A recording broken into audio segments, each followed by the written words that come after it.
eradicate hazing in this country.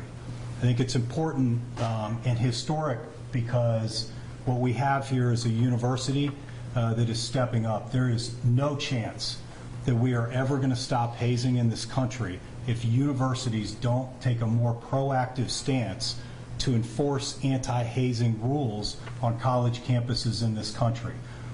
We all know here that there has been a death on a college campus in this country every single year for over 60 years.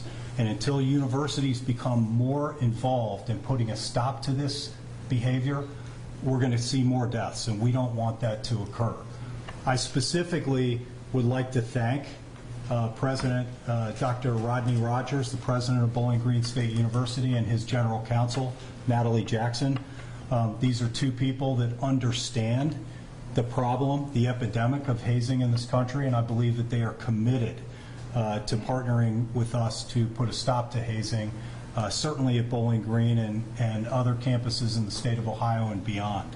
I think it's important to understand that through this partnership, I think we'll make Bowling Green State University one of the safest campuses in this country, and it's our hope that colleges from here forward follow the lead of Dr. Rogers and General Counsel Jackson and Bowling Green State University in putting a stop to this. The final thing I want to say is I have personally called for an end to pledge programs in Greek organizations in this country. I think dramatic reform is needed, and it's needed right now if we're going to put a stop to this. The reality is that Greek organizations will not survive in this country if hazing does not come to an end. There is value to Greek organizations. There are good social lessons that can be taught. There is learning, and there is great charitable and philanthropic activities that occur through Greek organizations. But hazing and pledge programs are a relic of the past. All the deaths and injuries that we are seeing on college campuses in this country are coming through the pledging process.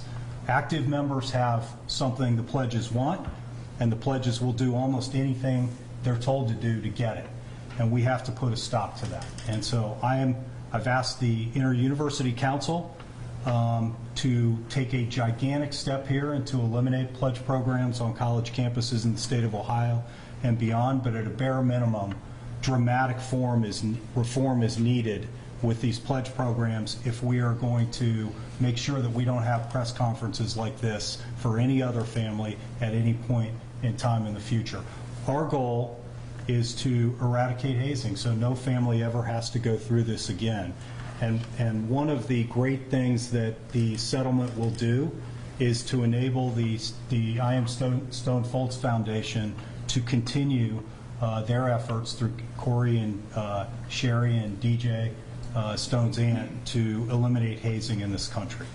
So with that said, I open the floor to questions. Sean and I are able to handle any questions relating to the legal process, and you're free to ask Corey and Sherry any questions you want to about this settlement or the lawsuit.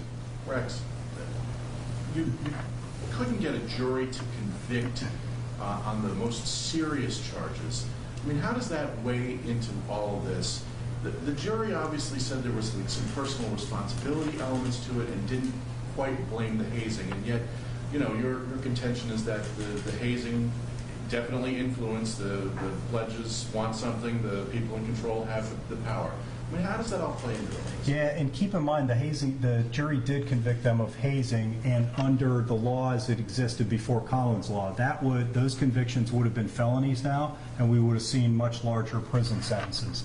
But Tom, the answer to your question is there's an imbalance of power here, and there isn't freedom of choice. These kids are so invested in the process that when they get to the end and there's a big brother, little brother event like this, and all their active members are telling them this has happened for years and years and years and nobody's been hurt, they suck it up and they think they're going to go through one more thing to get the prize that they're looking for, and something like this happens. So that's what I'm saying we eliminate if we get rid of the pledging process. We eliminate all this stuff. And then we can have Greek organizations that provide value to society.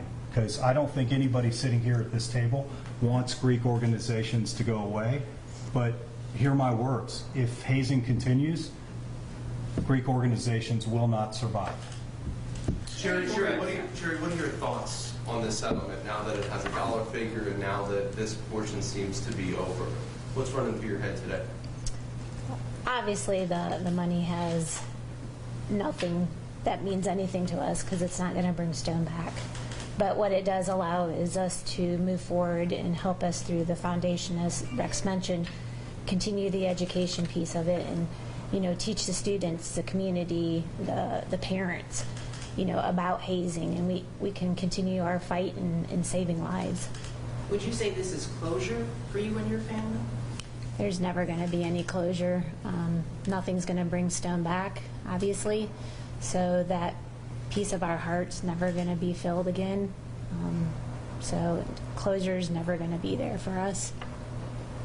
Sherry and Corey, talk about what it's been like for you to be here today, sitting alongside representatives from Bowling Green State University and coming to this settlement together. What message do you want that to send, that you've arrived at this settlement together and there's a bigger mission here?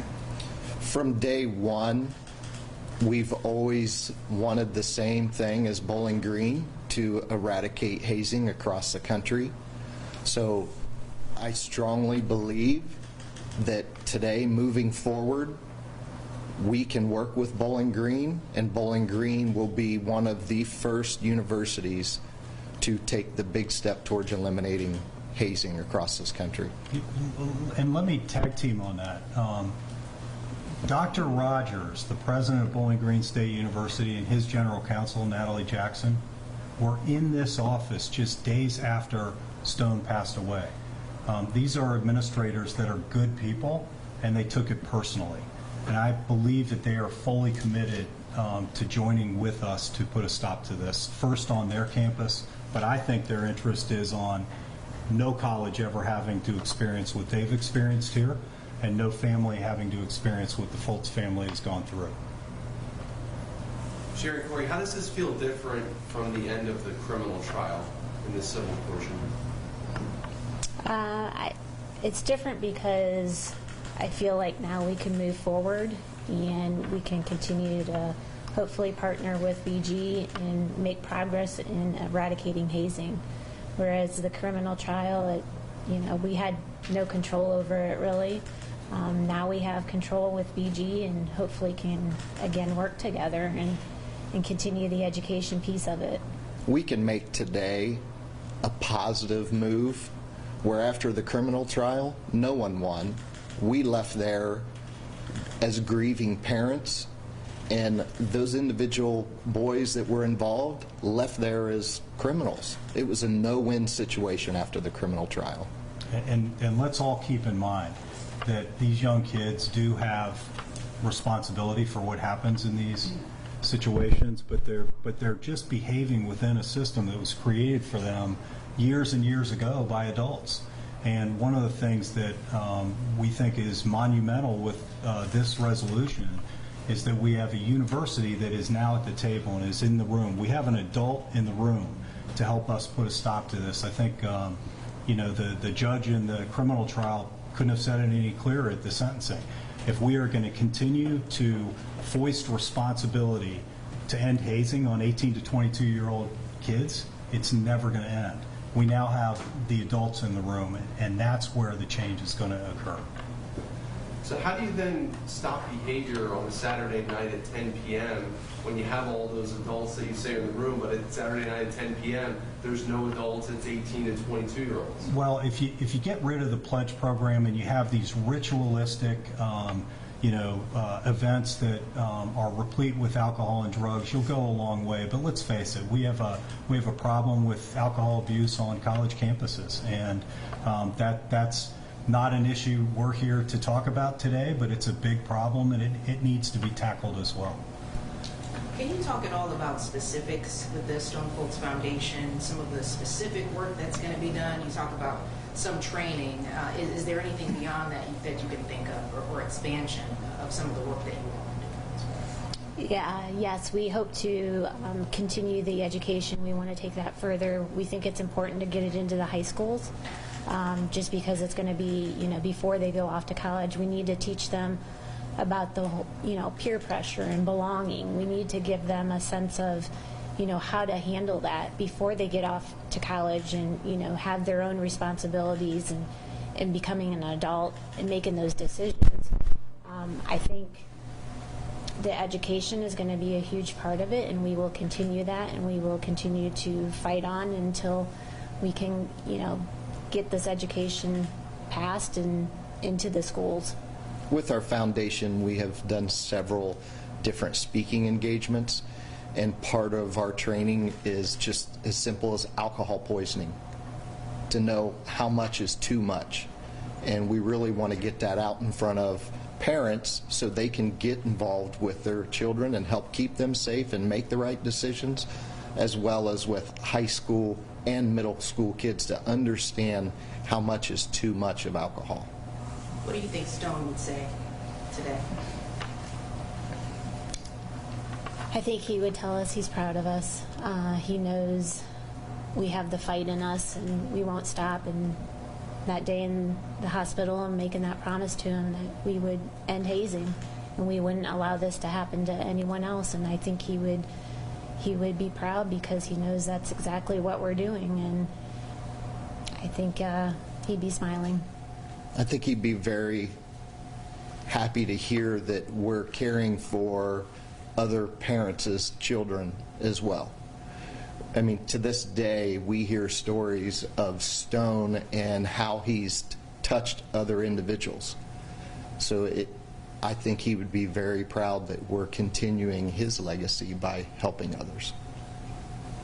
If a high school parent came to either one of you and said, hey, I'm thinking about my kid pledging a fraternity, after everything you two have been to, what would you say to that family? I personally would say, make sure you do your research. Research the university, research the Greek organizations, the sororities, whatever they're going to join, to make sure that they are well aware of any situations that the university may have had. Just gather as much information as they can. Even go to our foundation. They can learn a lot from there on hazing in itself.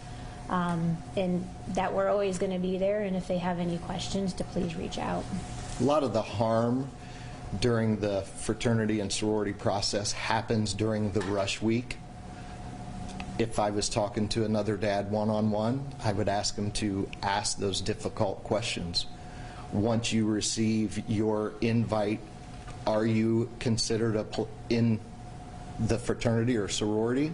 Or do you go through a long rush process and to ask those questions and prep your child for things like being forced to consume a large quantity of alcohol, swim across a river to the other side in the middle of the night, or anything that's going to put them in harm?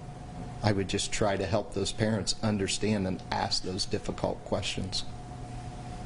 Rex, what can other university administrators and leaders learn from this settlement? Well, I think they can learn, first of all, that there's tremendous exposure under Ohio law for universities that don't proactively enforce anti-hazing policies. Universities have been really good historically in punishing after the event occurs, but they haven't been very good putting a stop to this stuff before it takes place. So I think that hopefully the message this sends is that universities need to do a much better job of proactively enforcing their policies, getting into these houses. I again personally think if they eliminate pledge programs, they will make life a lot easier on themselves. But whatever reform they take, they need to get more actively involved in the entire process in order to make sure this doesn't happen. I can promise you this. This was not a good event for Dr. Rogers, Natalie Jackson, Bowling Green State University. They never want this to happen again on their campus. And if there are universities out there where it hasn't happened, it's just a matter of time if you continue to allow hazing to go on your campuses. Unfortunately, in the last 10 years, alcohol and drugs have become a real problem and the pledging process. So my message would be to universities, watch what Bowling Green's going to do and follow suit, but get involved and be way more aggressive in enforcing your policies. How does this payout compare to previous ones? As far as we can tell, this is the largest by a public university in the history of hazing litigation, and By how much? and by millions of dollars. And kudos to Bowling Green and the state of Ohio for understanding the importance of sending a message in this case that this has got to stop, at least in the state of Ohio and hopefully beyond. Can you talk about where you are at in the process of Bowling Green being the example you hope to set statewide? Where is that ask currently right now about Greek life and hazing? What's the status of that ask? Yeah, well, so I asked the IUC months ago to put an end to pledging on public universities. My view is that when the public universities in the state do something dramatic in this area, that all other universities will follow suit. They will see the blueprint. And, we're waiting on that, but that's what I'd ask. I'd ask for dramatic reform, and not next fall, now. These pledging, by the way, on many universities in the state of Ohio are happening right now. And so you need to step in and start taking dramatic action immediately. To the Foltz family, what are you going? Can you talk more about what you're going to do with the money? Yeah, like I said before, it will help us with the foundation, continuing the education, as well as continuing to speak where we're asked to speak and telling our story of Stone. And it will also help. We give back to different organizations, sharing Stone's message of kindness. He was always about giving and helping others, so we will continue to donate to those organizations that we feel Stone would be proud of. And to tag team on that, we've all spoken at universities around the state of Ohio to get this message out, to educate these kids, to let them know what can happen if you go down this path. And I think it's really easy when something like this happens for people to say they're not listening. I have said all along, I think that's just not true. These kids are listening. We see it after the presentations. They are listening. Here's the problem. They think it's not going to happen to them. Jacob Krinn, Stone Foltz's big brother, was in the university presentation at Bowling Green when Evelyn Piazza and Kathleen Wyant spoke about the deaths of their sons in hazing. And 4 months later, he's participating in this big little event. That's the problem. They think it's not going to happen to them, and we're here to say it can happen to you, whether it's you get hurt or you die, or whether it's you're on the other side, right? You're in the criminal justice system, you're expelled from college, you've got a black check mark next to your name for the rest of your life. It can happen to you, so don't do it. Hey, Rex, I have one question online. Can you provide more details about the settlements against the fraternity and its members? Yeah, so we settled our case against the national fraternity, the Pike National Fraternity, long ago. We've also settled our claims against many of the individuals as well. There are only a few that are left. This is obviously the most important because, as we've said, in the civil justice system, all you can do at the end of the day from a jury is get money, and this has never been about money. It's about change. And we think the settlement today will enable the foundation to continue its efforts, but also the importance of this settlement in Bowling Green being willing to partner with us to reform and to put a stop to this is so critically important. So there are a few remaining claims out there, but for all intents and purposes, this is the most important settlement we've reached in this case. Good. Thank you, Anything else? everybody, for joining us today. We really appreciate you taking the time, and some of you traveled far to come here, so we appreciate your efforts today. Great. Thank you. Thank you.